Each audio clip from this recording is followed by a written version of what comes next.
வணக்கம் நண்பர்களே. Divine energy சார்பில் உங்களை வரவேற்பது உங்கள் நண்பன் வாஸ்துராஜா. வணக்கம். இப்போ இன்றைக்கி ஜோதிட சம்பந்தமாக தான் சில விஷயத்தை பார்க்க போகிறோம். அதாவது முந்தின பதிவில் பார்த்திங்கன்னா நட்சத்திரம், இந்த நட்சத்திரத்தில் பிறந்தவங்கள் எப்படி இருப்பார்கள் நம்ம பார்த்தோம். அதாவது போன தடவை பார்த்தது அஸ்வினி நட்சத்திரம். அதில் 1ஆம் பாதம் பிறந்தவர்கள், 2ஆம் பாதம், 3ஆம் பாதம், 4ஆம் பாதம் பிறந்தவர்கள் எப்படி இருப்பார்கள், அவங்களுக்கு சில குணாதிசயங்கள்லாம் வேறுபடுகிறன்னு பார்த்தோம்.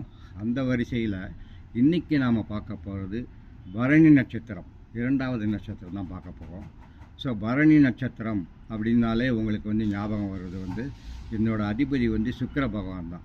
ஸோ சுக்கிரன்னாலே உங்களுக்கு அந்த வீடு அமைப்பு, ஒரு செழிப்பு, உற்சாகம், இது போல் விஷயத்துக்கெல்லாம் அவர் காரணமானவர் அப்படின்னு சொல்லலாம். ஸோ அந்த பரணி நட்சத்திரம் 1ஆம் பாதத்தில் பிறந்தவர்கள் எப்படி இருப்பார்கள்? இப்போ 1ஆம் பாதத்தில் பிறந்தவர்கள் பார்த்திங்கன்னா நவாம்சம் என்று சொல்லக்கூடிய பகுதிகள் சிம்ம வீட்டில் வரும். சூரியனோட வீட்டில் தான் அந்த 1ஆம் பாதம் வரும்.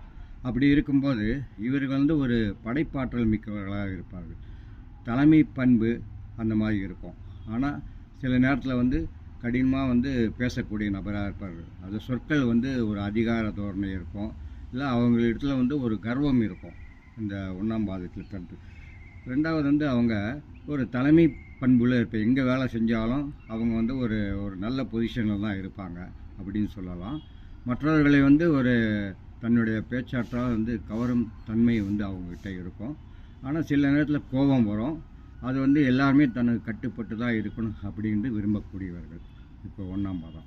அடுத்தது 2ஆம் பாதம் பார்ப்போம். சுக்கிரனின் 2ஆம் பாகம், அதாவது 2ஆம் பாகத்தில் பிறந்தவர்கள் நவாம்சத்தில் பார்த்திங்கன்னா கன்னி வீடு என்று சொல்லக்கூடிய வீட்டில் வரும் அந்த நவாம்சத்தில். அப்போ இவங்க எப்படி இருப்பாங்க அப்படின்னா எப்பயுமே ஒரு இரட்டை மனநிலை அவங்களுக்கு இருக்கும். அதேமாதிரி ஒரு குழப்பத்துடன் இருப்பாங்க. ஆனால் தெளிவாக சிந்திக்கக்கூடியவர்களாக இருப்பாங்க. எதையும் எந்த விஷயத்தையுமே எளிதில் புரிந்து கொள்ளக்கூடியவர்கள். அதற்கேற்றுப்பார் அவங்க அதை நடைமுறைப்படுத்தி அதில் வெற்றி பெறக்கூடிய நபர்களாக இருப்பார்கள். 2ஆம் பாதம். 3ஆம் பாதம் போவோம். பரணி 3ஆம் பாதம் இருந்தது நவாம்சத்தில் துலாம் ராசியில் வரும். ஸோ இவங்க இயற்கையாக ஒரு நேர்மை, நீதி, நேர்மை, நியாயம் அதெல்லாம் பார்க்கக்கூடிய ஆளுங்களாக இருப்பாங்க. இவங்களுக்கு இந்த பொருளாதார விஷயத்தில் நல்ல ஒரு அறிவுத்திறன், அனுபவம் இதெல்லாமே இருக்கும். அவங்களுக்கு எதையுமே சிந்தித்து செயல்படுவது, கொஞ்சம் சுயநலமும் இருக்கும். தனக்கு என்ன லாபம், அது எப்படி பயன்படுத்தினா எப்படி நம்ம அடுத்த கட்டத்துக்கு போக முடியும், நிறைய பேருக்கு உதவியும் பண்ணக்கூடிய மனப்பான்மை இந்த 3ஆம் பாதத்தில் பிறந்தவர்களுக்கு இருக்கும். அடுத்தது பரணி 4ஆம் பாதம் அப்படின்னு எடுத்துக்கிட்டு பிறந்தவர்கள் பார்த்திங்கன்னா இவங்களும் கொஞ்சம் சற்று வேறு மாதிரி இருப்பாங்க மற்ற பாதத்தில் பிறந்தவர்கள். இது ஏன்னா விருச்சிக ராசியில் வந்துடுது. விருச்சிக ராசின்னு சொல்லும்போதே அது அதனோட அதிபதி செவ்வாய்.